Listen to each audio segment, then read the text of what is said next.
اللهم صل على سيدنا محمد وعلى آل سيدنا محمد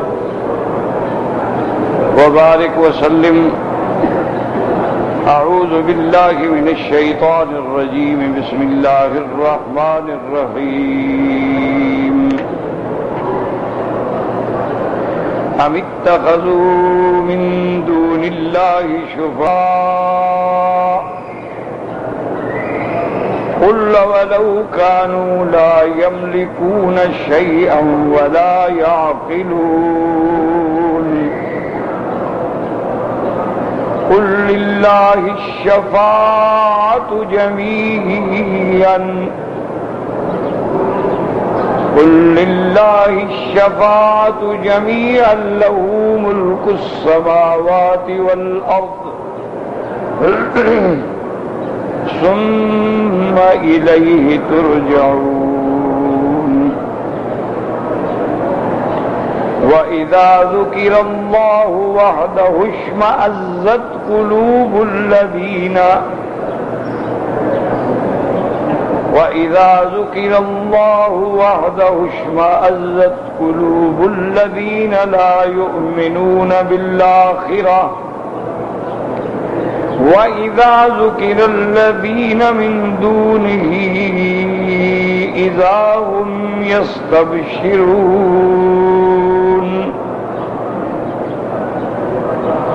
قُلِ اللَّهُمَّ فَاطِرَ السَّمَاوَاتِ وَالْأَرْضِ عَالِمَ الْغَيْبِ وَالشَّهَادَةِ أنت تحكم بين عبادك فيما كانوا فيه يختلفون. ولو أن للذين ظلموا ما في الأرض جميعا ومثله معه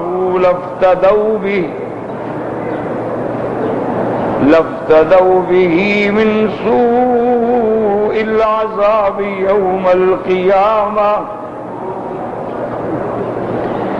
وبدا لهم من الله ما لم يكونوا يحتسبون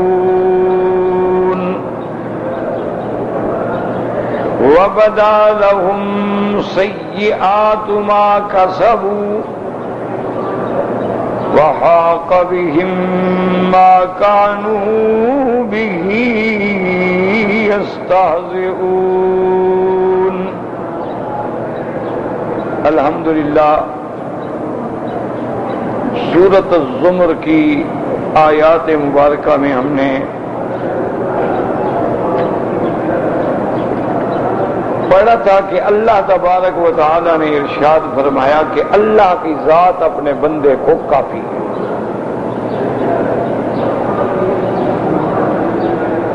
اور اس میں تسلی تھی میرے آقا رحمت دو عالم صلی اللہ علیہ وسلم کے لیے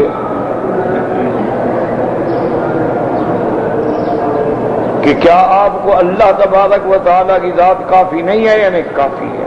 جس کا اللہ ناصر ہو محافظ ہو اس کو کون نقصان دے سکتا؟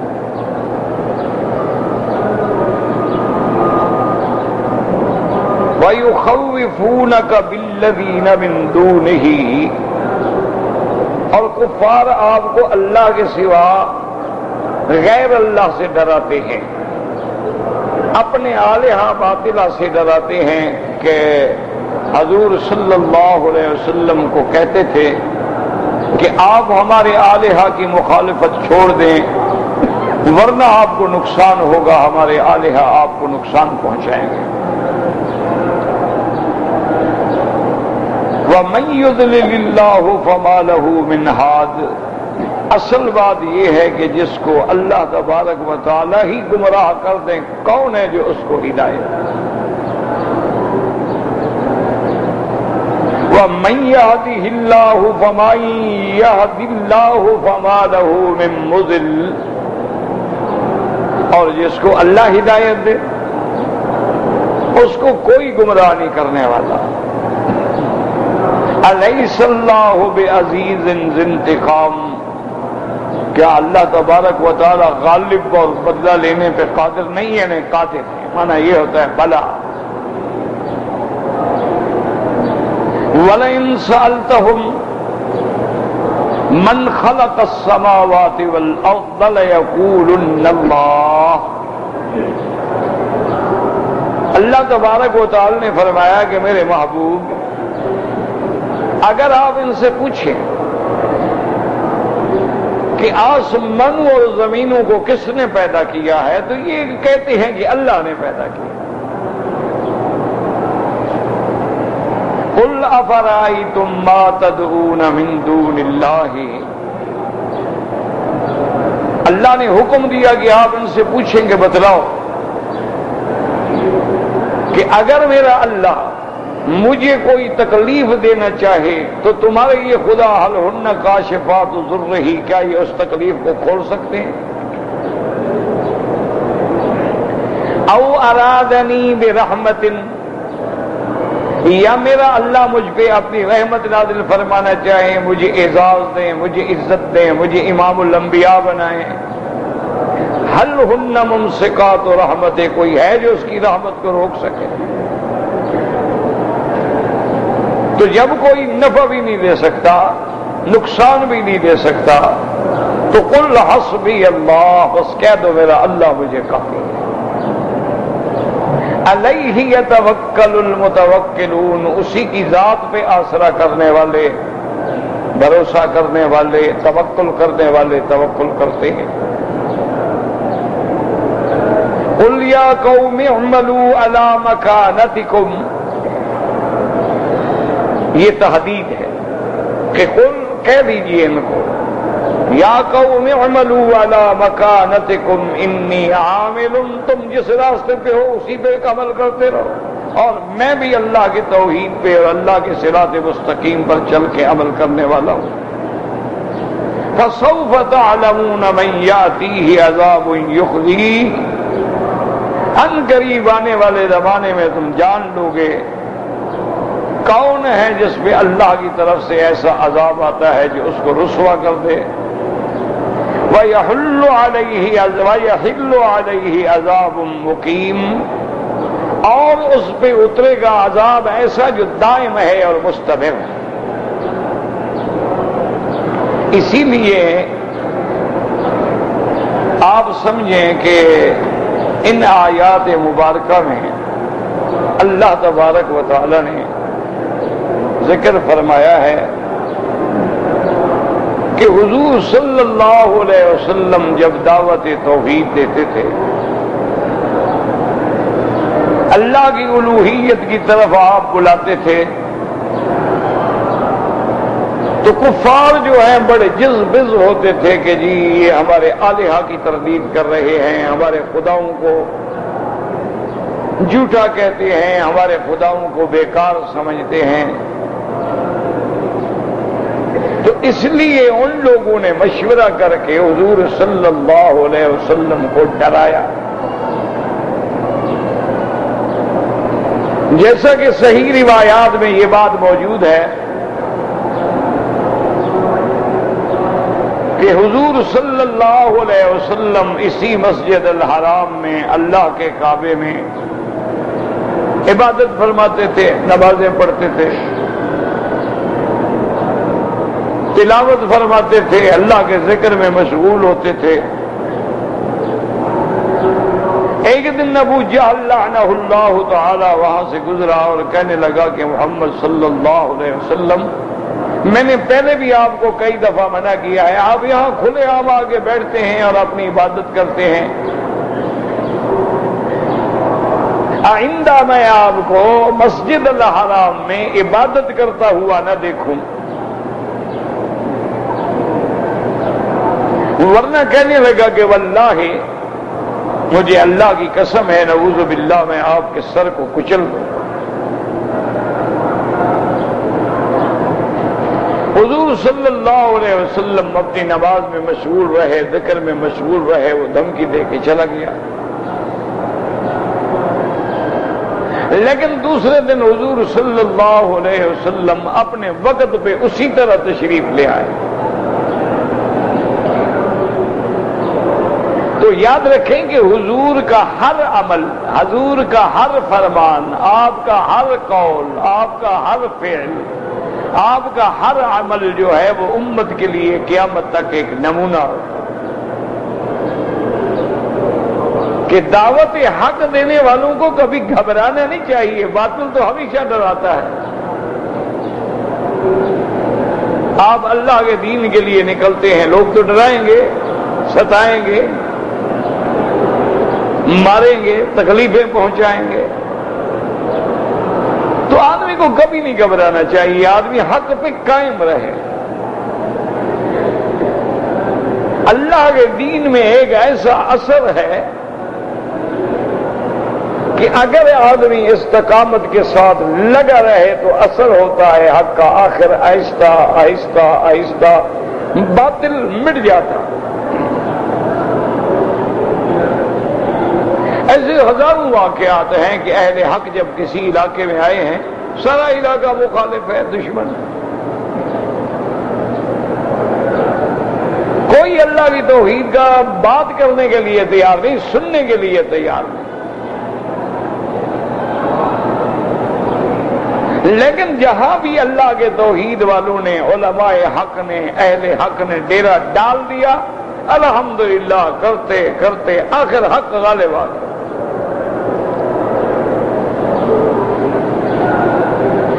حضور صلی اللہ علیہ وسلم بھی اپنے حسب عادت, حسب موقع, حسب وقت تشریف لائے, عبادت میں مشغول ہو گئے. اور کسی نے جا کے ابو جہل کو بتایا کہ تم نے اللہ کے نبی کو منع کیا تھا, آپ تو عبادت فرما رہے ہیں اس کی. ابو جہل نے ایک بہت بڑا پتھر اٹھایا اور پتھر لے کر وہاں سے چلا کہ یہ پتھر جو ہے پورا حضور صلی اللہ علیہ وسلم کے سر مبارک پہ میں مار دوں گا, نعوذ باللہ.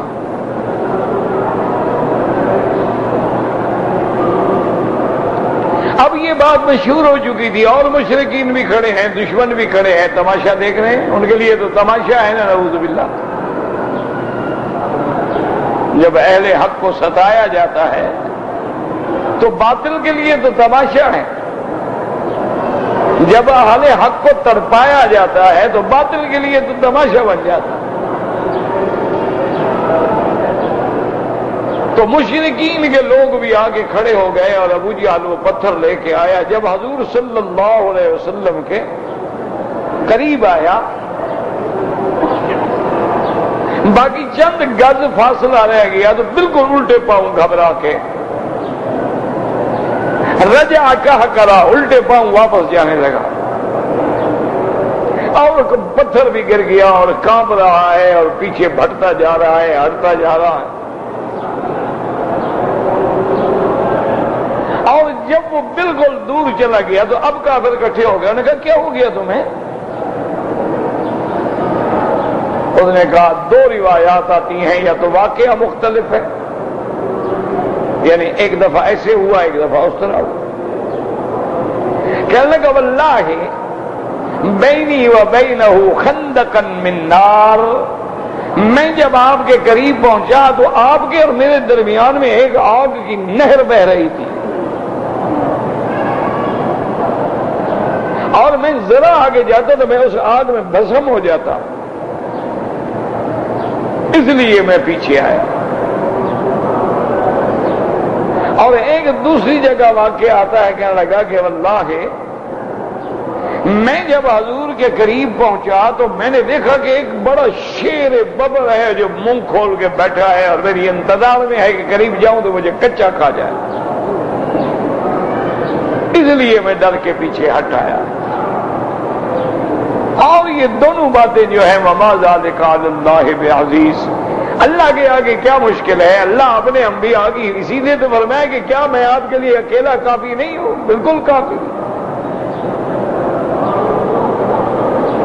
تو ابو جہل کی ساری شوخی اسی طرح آپ قرآن اٹھا کے دیکھیں اور غور کریں. اللہ کے قرآن کو جب پڑھیں, قرآن قصے کہانیوں کی کتاب نہیں ہے. قرآن تو ایک ایسی عظیم اور جامع, معنی, کامل, مکمل, ہدایت, رحمت, شفا اور انسانوں کو بدلنے والی کتاب ہے. یہ ممکن ہی نہیں ہے کہ آپ قرآن پڑھیں اور قرآن آپ کو بدل نہ دے.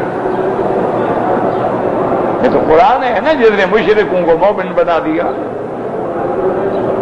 یہ قرآن ہے نا جس نے اوس و خزرج جو آپس میں تلواریں سونپتے تھے بھائی بنا دیا.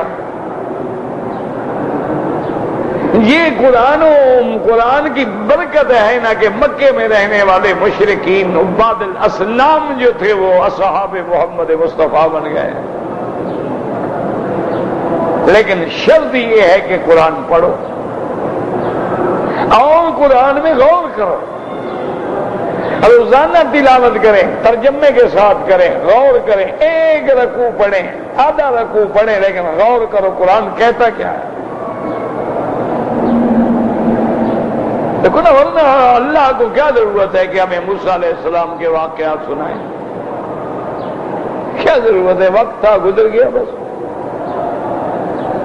لیکن ان واقعات میں ہمارے لیے ہدایت ہے، اہل حق کے لیے طمانینت ہے، اور میرے محبوب رحمت دو عالم کے لیے سکینہ ہے، اطمینان ہے. آپ تصور کریں نا جی کہ فرعون ہے جس کا پورے علاقے پہ سردار نہیں، کوئی چودھری نہیں، وڈیرا نہیں، بادشاہ ہے. اور بادشاہ بھی اس قسم کا کہ جس کا اپنے لوگوں پہ اتنا تسلط ہے، اتنا دبدبا ہے، اتنا رعب ہے کہ بنو اسرائیل کے بچوں کو قتل کر دے، کوئی بول ہی نہیں سکتا.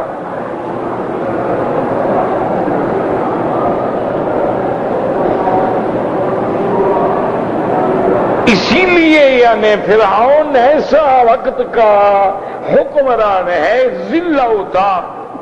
بعض علماء نے فرمایا کہ یعنی اس کی سلطنت جو ہے وہ اتنی مضبوط ہے گویا میخیں جڑی ہوئی.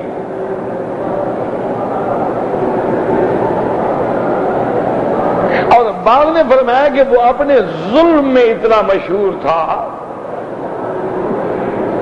کہ اپنے مخالفین کو دیواروں کے ساتھ کھڑا کر کے ان کے ہاتھوں اور پاؤں میں کیلیں مروا دیتا تھا، یا زمین پہ لٹا کے ان کے ہاتھ اور پاؤں میں لوہے کے بڑے بڑے کیل گاڑ دیتا،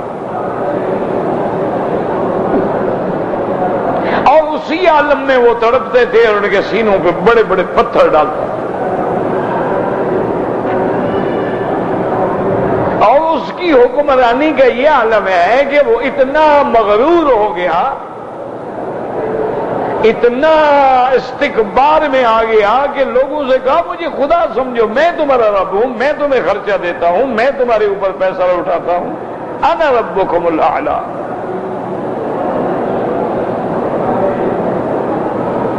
اور پھر اس کے عالم یہ ہے کہ ایک نہیں، دو نہیں، چار نہیں، 70,000 بنی اسرائیل کے بچے کو ذبح کر دیا.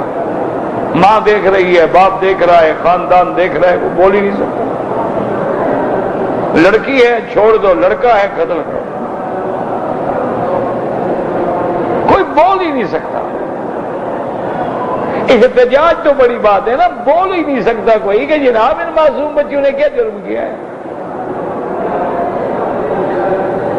مہربانی کرنے. اور اس کے مقابلے پہ آنے والے کون ہیں؟ حضرت موسیٰ علیہ السلام و ہارون علیہ السلام، دو بھائی ہیں جن کے پاس نہ دولت ہے، نہ طاقت ہے، نہ اقتدار ہے، نہ قوت ہے، نہ محلات ہیں، نہ سرمایہ ہے، کچھ بھی. اور نہ کوئی ساتھی ہے. آج تو دیکھیں نا، آج کل تو ماشاءاللہ رواج ہو گیا ہے نا جی، ایک پیر ہو تو 10-20 پیچھے خلیفے چلتے ہیں. آج کل تو ایک رواج ہو گیا ہے نا، تاکہ بڑا تب بنتا ہے نا جس کے پیچھے خلیفے زیادہ ہوں، بندے زیادہ ہوں، شاگرد زیادہ ہوں.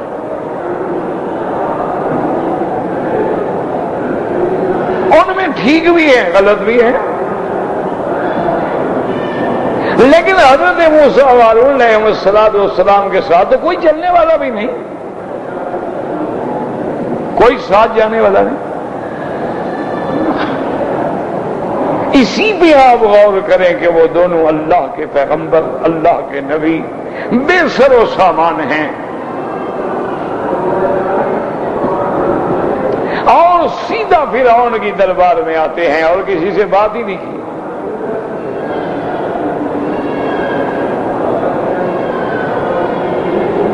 اور فرعون کے پاس آنے کے بعد اللہ کے پیغمبر اس کو دعوت دیتے ہیں کہ اے فرعون تم انسان ہو, اس کو مانو جو تمہارا بھی اور ساری کائنات کا خدا ہے اور ہم اس کے بھیجے ہوئے پیغمبر ہیں. فرعون نے دیکھا تو بڑی حکارت سے کہا الم نربک فینا ولیدا ولبثت فینا من عمرک سنین. کہنے لگا موسیٰ الم نربک کا کیا تم وہ نہیں ہو جس کو میں نے پالا پوسا جوان کیا میرے گھر میں رہے اور تم نے اپنی زندگی کا کتنا عرصہ جو ہے ہمارے پاس گزارا, دودھ پیتے بچے ہو کے آئے جوان ہوئے اور ہمارے بندے کو قتل کر کے بھاگ گئے اور آج مجھے آگے ڈراتے ہو.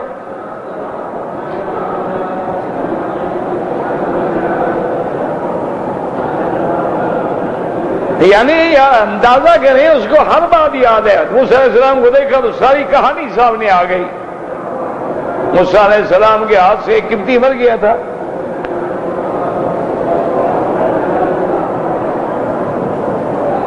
لیکن اللہ کا پیغمبر کھڑا ہے, کوئی خوف نہیں, بالکل اللہ تبارک و تعالیٰ کی اعانت پہ, اللہ کی نصرت پہ, اللہ کی معیت نصرت پر اتنا کامل یقین ہے کہ موسیٰ علیہ السلام نے سامنے کھڑے ہو کے کہا فرعون بات سنو, جب میں نے تمہاری قوم کے بندے کو مارا تھا میں نبی نہیں,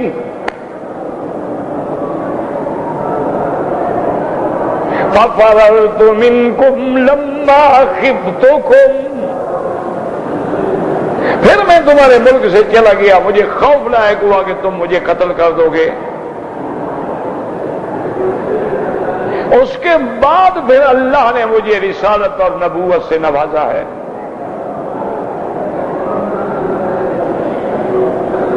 اور دیکھیں موسیٰ علیہ السلام نے کتنی بڑی دلیل دی, کہا تِلْکَ نِعْمَةٌ تَمَنُّهَا عَلَيَّ أَنْ عَبَّدْتَ بَنِي إِسْرَائِيلَ. آپ نے فرمایا فرعون یہ احسان کر رہے ہو کہ میں نے تیرے گھر میں کھایا اور تیرے گھر میں پلا اور تیرے گھر میں جوان ہوا, میری قوم بنو اسرائیل کے لاکھوں آدمیوں کو تم نے غلام بنا رکھا ہے, اگر لاکھوں آدمیوں کی خدمت لے رہے اور ان کی قوم کے ایک بندے کو گھر میں رکھ لیا تو تمہارا احسان ہے. اللہ کے پیغمبر ہیں کھڑے. اب فرعون کے دل میں بھی خود بد ہوئی کہ بھی ان پر تو میری روب, میرا دبدبا, میری قوت, میری شوکت, میرے وزراء, میرا تخت, کسی بات کا بھی اثر نہیں ہو رہا ہے. اسی طرح آپ دیکھ لیں کہ فرعون کے سامنے بھی موسیٰ علیہ السلام اور ہارون اکیلے ہیں, اور جب مناظرے کا وقت آتا ہے, باطل سے علمی مقابلے کا وقت آتا ہے, سامنے ہزاروں کی تعداد میں جادوگر ہیں اور ادھر دو بھائی, یعنی تیسرا بندہ ہی نہیں.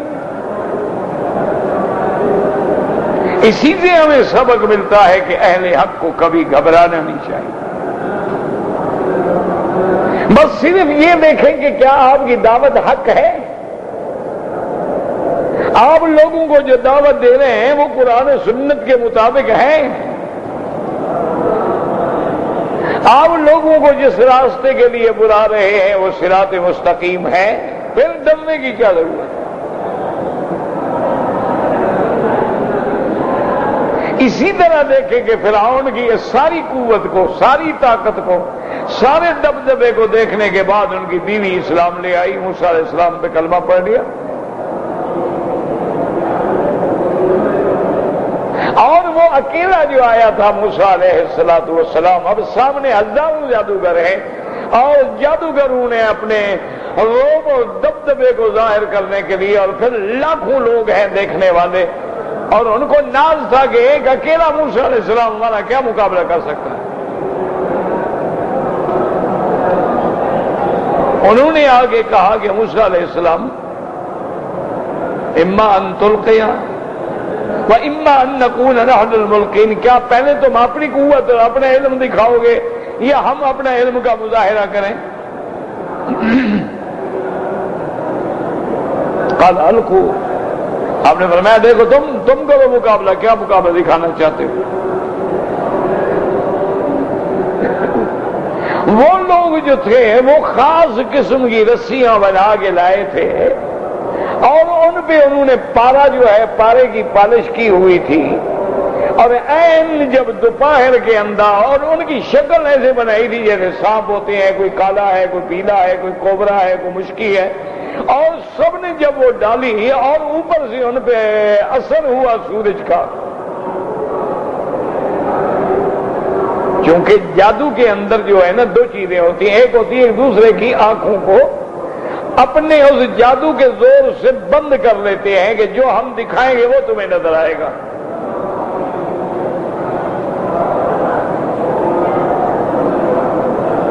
اور کبھی یہ ہوتا ہے کہ جادو کے ذریعے یعنی کسی چیز کی حیت تبدیل ہو جاتی ہے لیکن اصلیت تبدیل نہیں ہو سکتی. یعنی کسی بندے پہ جادو ہے تو بندہ بندہ ہی رہے گا، یہ نہیں ہے کہ نعوذ باللہ جانور بن جائے گا.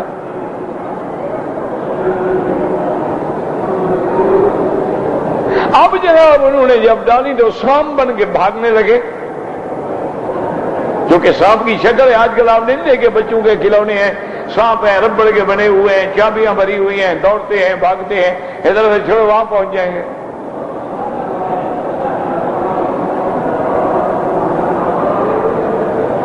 تو جب وہ سانپ بن کے دوڑے تو حضرت موسیٰ علیہ السلام کے دل میں خوف پیدا ہوا.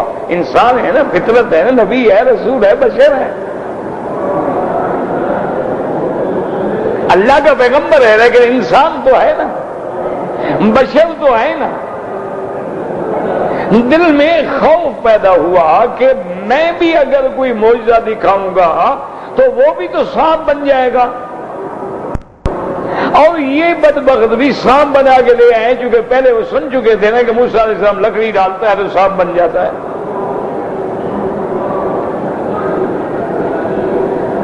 اس لیے دل میں تھوڑا سا خوف آیا کہ بھئی پھر میرا اور ان کا فرق کیا رہے گا؟ انہوں نے بھی لوگوں کو دھوکہ دیا، سانپ بنا کے دکھا دیے، میں نے لکڑی وہ بھی سانپ بن گیا، فرق کیا رہے گا؟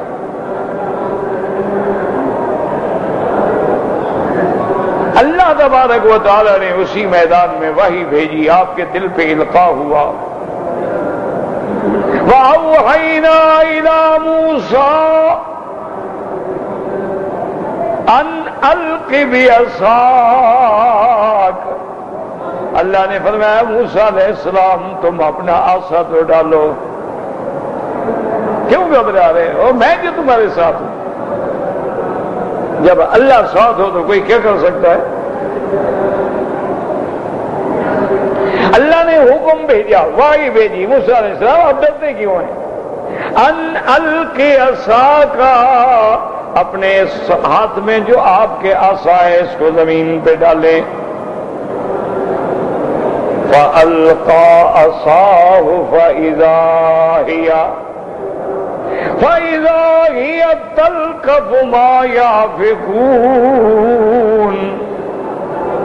حضرت موسیٰ علیہ السلام نے جب عصا ڈالا وہ اتنا بڑا اژدہا بن گیا، اتنا بڑا سانپ بن گیا، اور اژدہا بن کے ان کے سارے وہ رسیاں، وہ سانپ، وہ جھوٹے، وہ جادو، وہ شعبدہ جو تھا سب کو نکل گیا.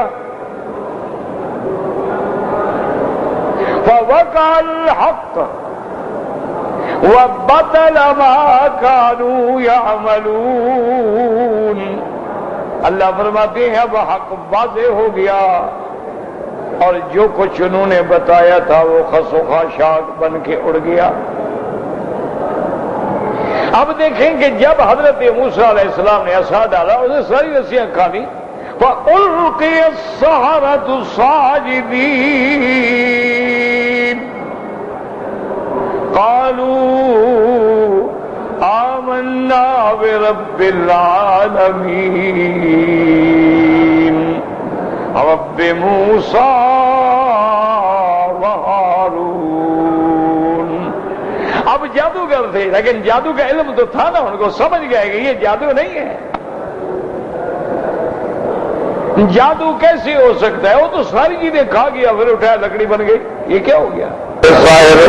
وہ جادوگر اور ان کے استاد جو آئے تھے ہزاروں کی تعداد میں، سب کے سب سجدے میں گر گئے. موسیٰ علیہ السلام کو سجدہ نہیں کیا، اللہ کو سجدہ کر رہے ہیں. قالوا آمنا، اور کہا موسیٰ علیہ السلام ہم رب پر بھی ایمان لے آئے، آپ کی نبوت اور رسالت پر بھی ایمان لے آئے ہیں.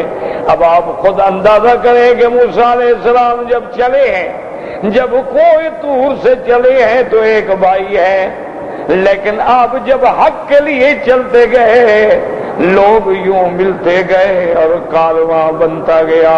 اب موسیٰ علیہ السلام اکیلے نہیں، ہزاروں بندے ساتھ کھڑے ہیں. حق جیت گیا، باطل ختم ہو گیا. فرعون نے ان کو بھی ڈرایا، کہنے لگا اچھا معلوم ہوتا ہے یہ تمہارا استاد ہے، تم نے مشورہ کیا تھا آپس میں کہ ہم ایک جادو دکھائیں گے، تم یہ دکھانا، تم غالب آ جاؤ گے. اچھا فکر نہ کرو، میں تمہیں ایسی سزائیں دوں گا. لَأُقَطِّعَنَّ أَيْدِيَكُمْ وَأَرْجُلَكُمْ مِنْ خِلَافٍ. اب میں تمہیں سزا دوں گا کہ ایک دایاں ہاتھ بایاں پاؤں، بایاں ہاتھ دایاں پاؤں کاٹنے کے بعد میں سب کو پھانسی پہ لٹکا دوں گا. تم نے میرے بغیر پوچھے ہوئے کیسے موسیٰ علیہ السلام کی نبوت کا اقرار کر دیا ہے؟ اب دیکھیں انہوں نے کوئی نماز نہیں پڑھی، کوئی روزہ نہیں رکھا، کوئی محرم میں روزے نہیں رکھے، ابھی مسلمان ہوئے ہیں، لیکن نبی کی صحبت کا یہ اثر ہوتا ہے کہ فرعون کے سامنے کھڑے ہیں، کہتے ہیں لا بیر، ہمیں کوئی ڈر نہیں، جو مرضی ہے کرو.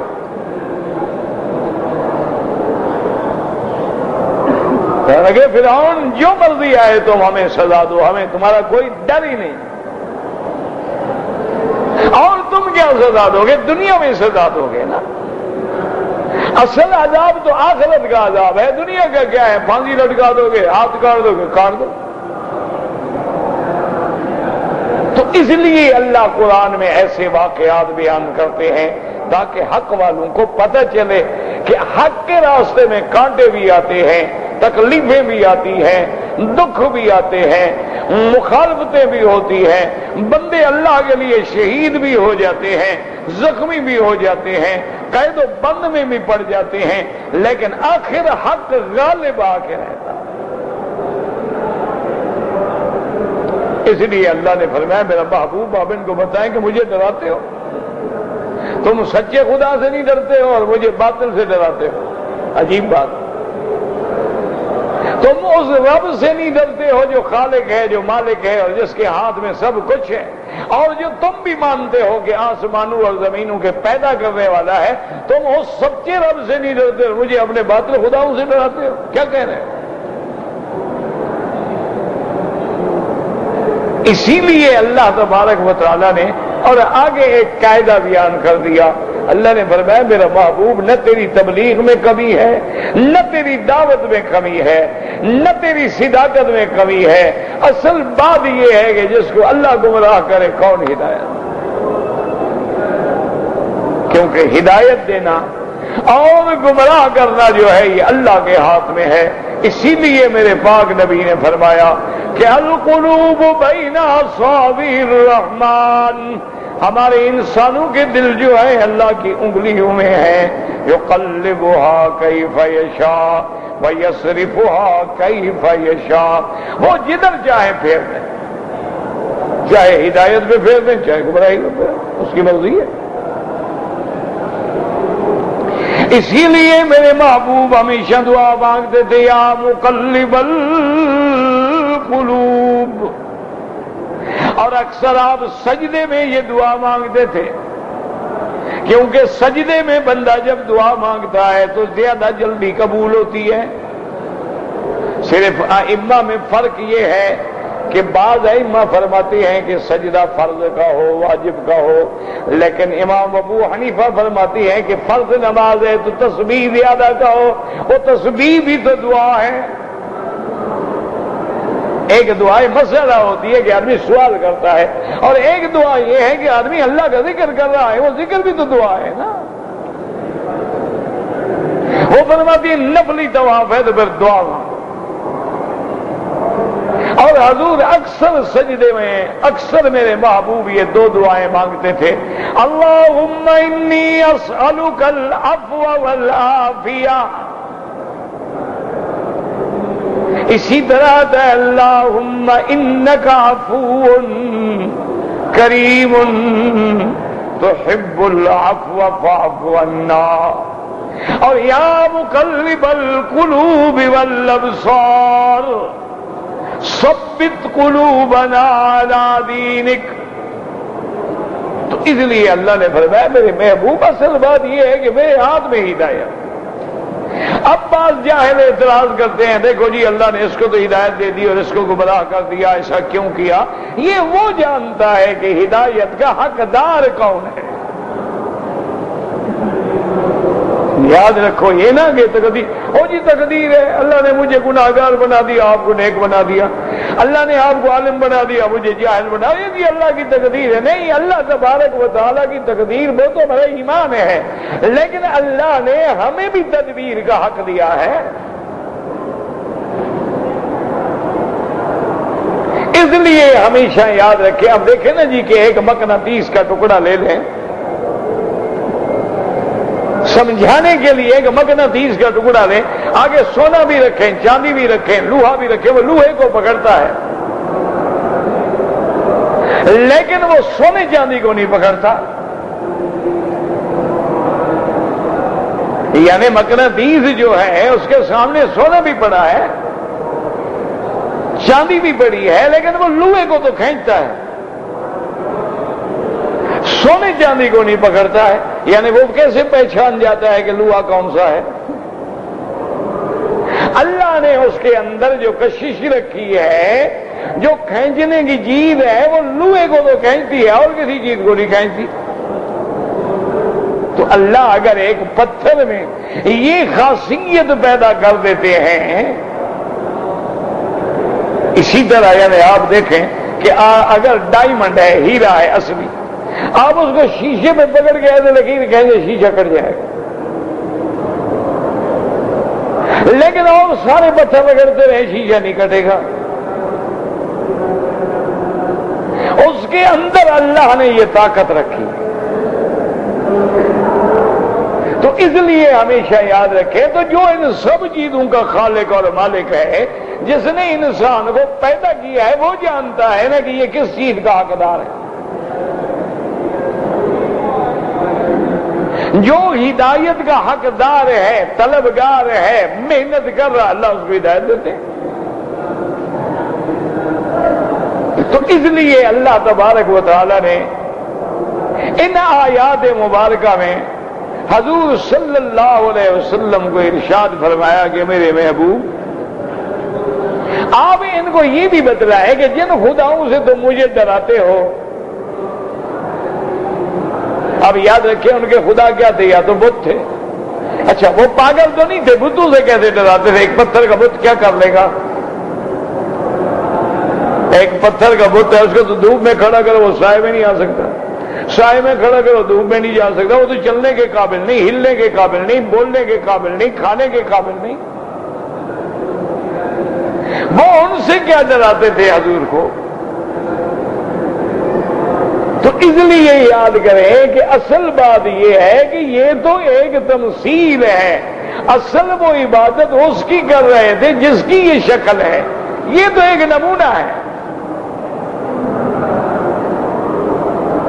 اب دیکھیں نا کتنے لوگوں نے گھروں میں تصویریں لگائی ہیں، جی میرے مرشد کی تصویر ہے، میرے ابا کی تصویر ہے، میرے دادا کی تصویر ہے، ان میں پھول ڈال رہے ہیں، ہار ڈال رہے ہیں۔ وہ تصویر کو کیا پتا تم نے ہار ڈالے ہیں کہ تھپڑ مارا ہے؟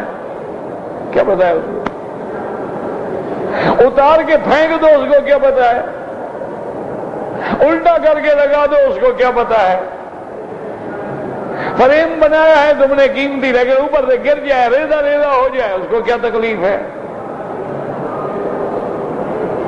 تو اصل بات تصویر والے کی ہوتی ہے کہ جی جس کی ہم نے تصویر بنائی ہے یہ اس کی ہم عزت کریں، تصویر کی تھوڑی کریں، یہ تو تصویر ہے، یہ تو کیمرے سے ہم نے خود کھینچی ہے، مرضی آئے لفافے میں ڈال لیں، مرضی آئے جیب میں ڈال لیں، تو کچھ بھی نہیں، اصل اس کی عزت ہے جس کی تصویر ہے۔ تو وہ کافر بھی یہی سمجھتے تھے کہ یہ جو لات ہے، عزا ہے، منات ہے، حبل ہے، یہ ود ہے، سوا ہے، یغوث ہے، یعوق ہے، نصر ہے، یہ بڑے بڑے صالحین کی تماثیل ہے، اور بعض کہتے تھے یہ فرشتوں کی تماثیل ہے، اور بعض کہتے تھے یہ ابراج جو اللہ نے برج بنائے ہیں ان کی تصاویر ہیں۔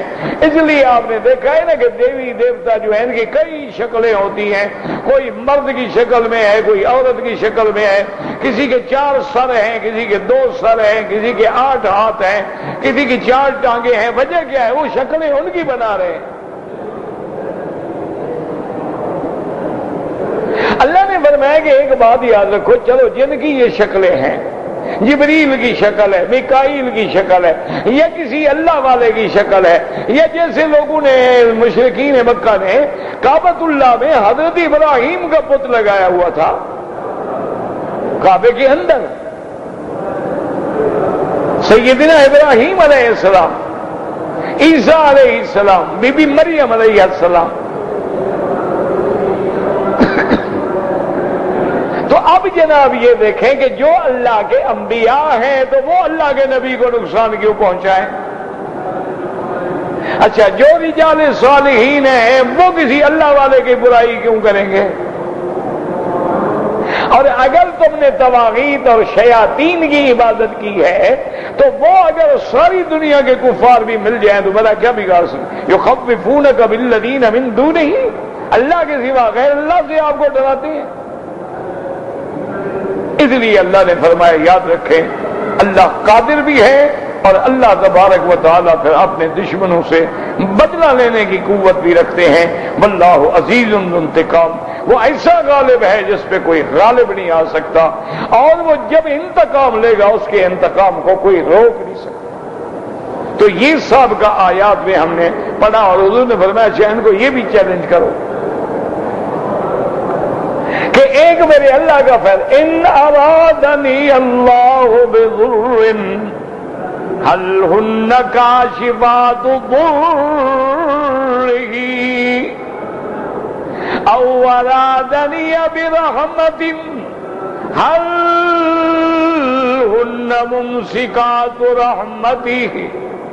اللہ نے فرمایا میرے محبوب آپ ان کو بتائیں کہ اگر اللہ مجھے نقصان دینا چاہے، بیماری دینا چاہے، تکلیف دینا چاہے، لفظ ضر جو ہے نا سب کو شامل ہے، لفظ ضر اتنا عام ہے، ہر قسم کی داخلی ظاہری باطنی بیماری۔ اسی لیے حضرت ایوب نے بھی کہا تھا رب انی مسنی الضر وانت ارحم الراحمین، کہ یا اللہ مجھے جو تکلیف پہنچی ہے، اور وہ تکلیف مجھے بھی، میرے اہل کو بھی، اولاد کو بھی، سب کو پہنچی ہے، آپ ہی رحم کرنے والے۔ تو اللہ کے نبی نے فرمایا کہ اگر میرا اللہ مجھے کوئی تکلیف دینا چاہے، مجھے موت دینا چاہے، بیماری دینا چاہے، شکست دینا چاہے، تکلیف دینا چاہے، فقر دینا چاہے، فاقہ دینا چاہے، تو یہ تمہارے جو آلے ہیں یہ کیا کر سکتے ہیں؟ کھول سکتے ہیں؟ صاف بات ہے کہ یہ کچھ نہیں۔ ان یمسسک اللہ بضر، اگر کسی کو اللہ تکلیف پہنچائے کوئی نہیں کھول سکتا، فلا کاشف لہ الا ہو، اللہ کے سوا کوئی نہیں۔ اور اگر میرا اللہ مجھے رحمت دے، نبوت دے، رسالت دے، شان دے، عزت دے، غلبہ دے، فتح دے، تم روک سکتے ہو؟ اور آگے فرمایا وَعَلَى اللَّهِ فَلْيَتَوَكَّلِ الْمُتَوَكِّلُونَ، اور اللہ تبارک و تعالیٰ ہی پہ آسرا کرتے ہیں توکل کرتے ہیں، بھروسہ کرتے ہیں، جو ایمان والے ہیں، جو صحیح توکل کرنے والے ہیں۔ اس لیے ہمیشہ یاد رکھیں کہ اللہ پہ توکل کیا کریں کہ ہر نفع نقصان کا مالک اللہ ہے، اور جو اللہ پہ بھروسہ کر لیتا ہے، توکل کر لیتا ہے، تو اللہ اس کو کر۔ اسی لیے میرے پاک نبی نے رحمت دو عالم نے 3 جملوں کے اندر سارے دین کا خلاصہ بتلا دیا۔ سارے دین کا خلاصہ آپ نے 3 کلمات میں سمجھا دیا ہے۔ دیکھیں کتنا آسان ہے، کتنا مختصر ہے، کتنا جامع ہے، کتنا سہل ہے، کتنا سادہ ہے۔ فرمایا اذا سألت فاسأل من اللہ۔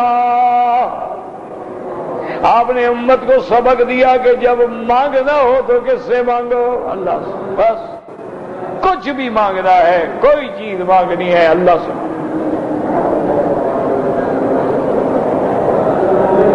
وَإِذَا اسْتَعَنْتَ فَاسْتَعِنْ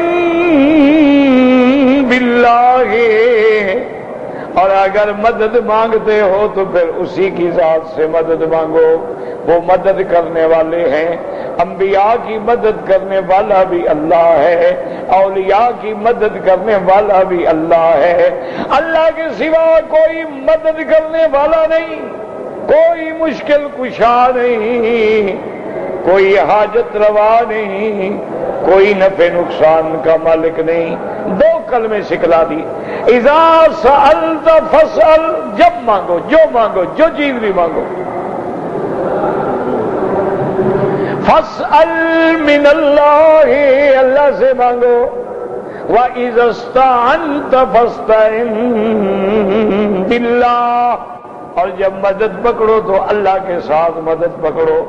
وَإِذَا تَوَكَّلْتَ فَتَوَكَّلْ عَلَى اللَّهِ، اور جب آسرا کرو، بھروسہ کرو تو اللہ پہ توکل کرو۔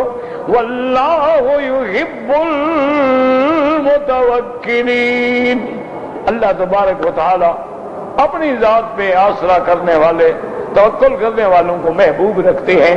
اللہ تبارک و تعالی کے پیغمبر نے ان کو بتلا دیا، اور آخر میں تحدید۔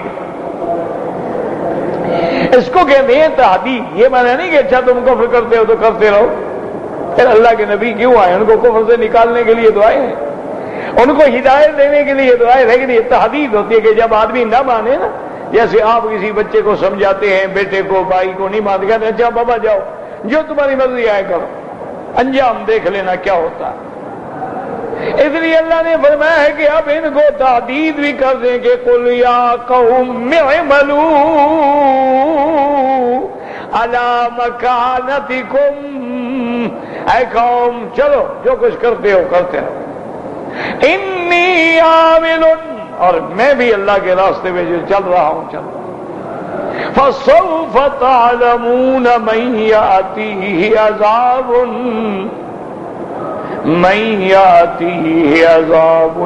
يُخْزِيهِ، پھر آنے والے وقت میں صوفہ استقبال کے لیے تم سب جان لوگے کہ کس پہ اللہ کا عذاب آتا ہے، اور عذاب بھی ایسا جو اس کو دنیا میں رسوا کر دے، اور پھر اسی عذاب پہ بس نہیں ہوگی۔ وَيَحِلُّ عَلَيْهِ عَذَابٌ مُقِيمٌ، اور اصل عذاب تو وہ آئے گا جو عذاب دائم ہے قیامت کا، جو آنے کے بعد پھر تم سے جدا بھی نہیں ہوگا۔ اور آگے اللہ نے فرمایا میرا محبوب رحمت دو عالم، اِنَّا أَنزَلْنَا عَلَيْكَ الْكِتَابَ لِلنَّاسِ، اِنَّا أَنزَلْنَا عَلَيْكَ الْكِتَابَ لِلنَّاسِ بِالْحَقِّ، ہم نے آپ پہ اتاری ہے کتاب یعنی قرآن، اور ٹھیک ٹھیک ہم نے اتارا ہے، اور تمام مخلوق کے لیے اتارا ہے، تمام انس و جن کے لیے اتارا ہے۔ فَمَنِ اهْتَدَىٰ فَلِنَفْسِهِ،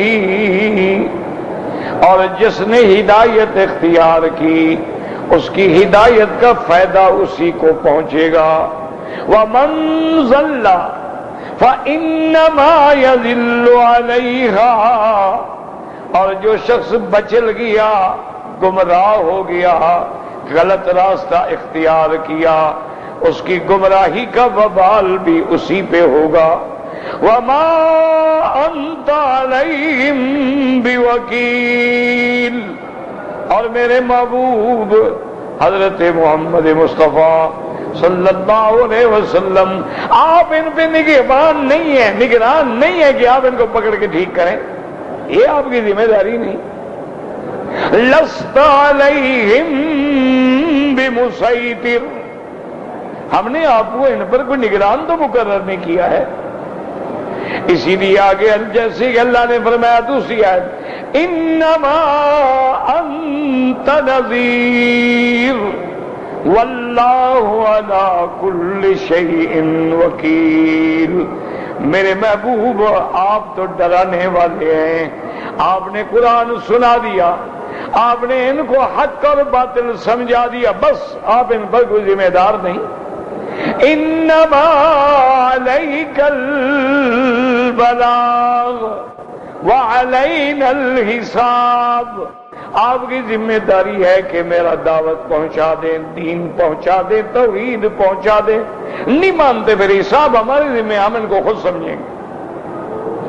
اللہ یتوفی الانفس حین موتها والتی لم تمت فی منامها فَيُمْسِكُ الَّتِي قَضَىٰ عَلَيْهَا الْمَوْتَ وَيُرْسِلُ الْأُخْرَىٰ إِلَىٰ أَجَلٍ مُّسَمًّى إِنَّ فِي ذَلِكَ لَآيَاتٍ لِقَوْمٍ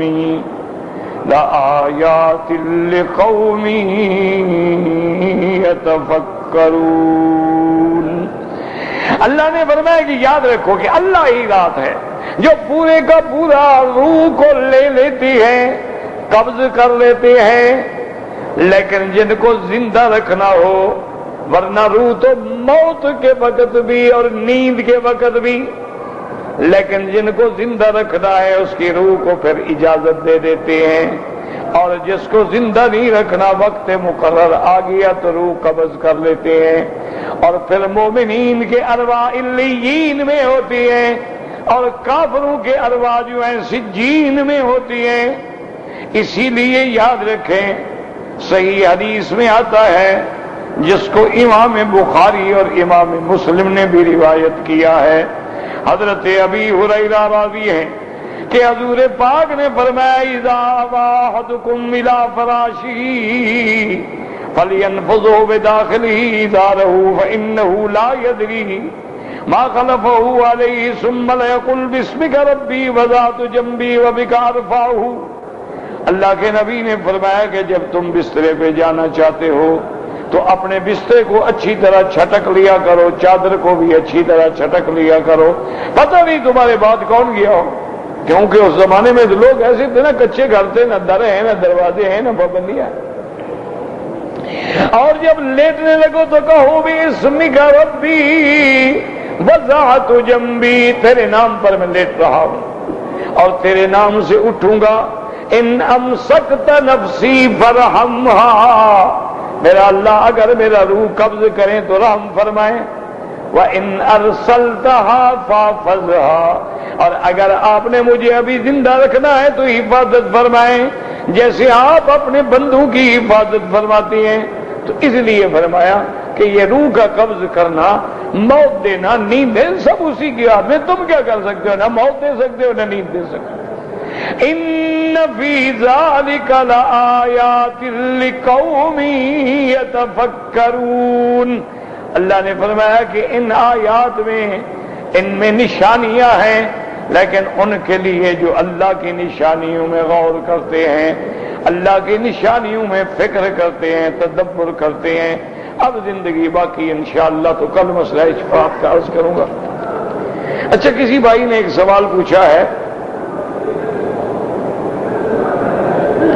اگر ایک آدمی کی کل روانی ہے، ایک عورت نے آج ہی احرام باندھا ہے، اگر اس نے احرام کی نیت کر لی، لبیک پڑھ لی اور بعد میں حیض آ گیا تو دو طریقے ہیں۔ ایک طریقہ تو یہ ہے کہ وہ رہ جائے، سیٹ اپنی بعد میں کرا لے، اور جب پاک ہو عمرہ مکمل کر کے طواف الوداع کر کے چلی جائے۔ اور اگر کوئی حل نہیں ہے، کوئی قافلہ نہیں رک سکتا، سیٹیں نہیں مل سکتی، مجبور ہے، تو پھر اس کو احرام چھوڑنا ہوگا، لیکن اس میں دم پڑ جائے گی کہ اس نے عمرہ نہیں کیا ہے اور عمرے کو چھوڑ دیا ہے، اس کو دم دینی ہوگی، یعنی ایک بکری کسی اللہ کے حرم میں۔ اگر ہم کئی طواف اکٹھے کر لیں، بعد میں دو دو رکعت پڑھیں، جائز ہے۔ اگر طواف الوداع کے بعد وقت ملے پھر طواف کریں، نماز پڑھیں، اور پھر جو آخری طواف ہوگا وہ خود بخود وداع ہو جائے گا۔ اگر کسی نے عرفات کے اندر ایک لکڑی توڑی مسواک کے لیے، نہیں توڑنی چاہیے تھی لیکن توڑ لی، بہرحال کوئی حج میں کوئی نقص نہیں، ایک آدھا ریال خیرات کر دیں۔